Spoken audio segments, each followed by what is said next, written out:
GLSL stands for OpenGL Shading Language, and it is a language that allows us to directly write to our GPU in the web. So it can make some pretty amazing stuff. And to get started, I'd recommend this website, Glsl Sandbox. Has a bunch of different examples, just posted by random people. As you can see, these all look a bit like video game graphics.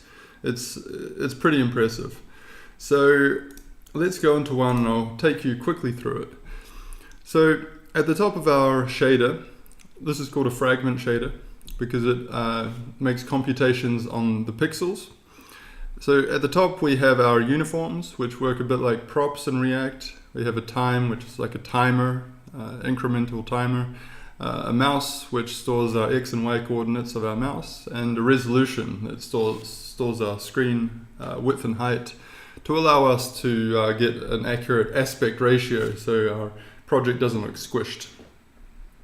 Now you can put functions in there as well, but let's focus on this main function. It's kind of the most important function in our shader.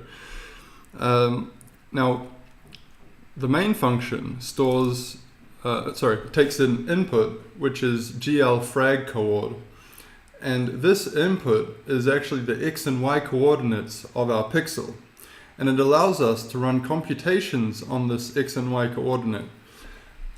So as you can see, this is being computed, some stuff is being computed there, and then the output is GL frag color, which is a vector for, but basically it's like an RGBA set of values.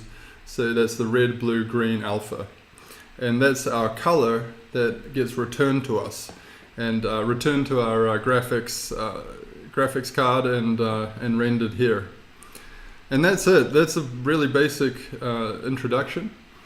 If you have any questions in the comments, I'm sure there'll be many.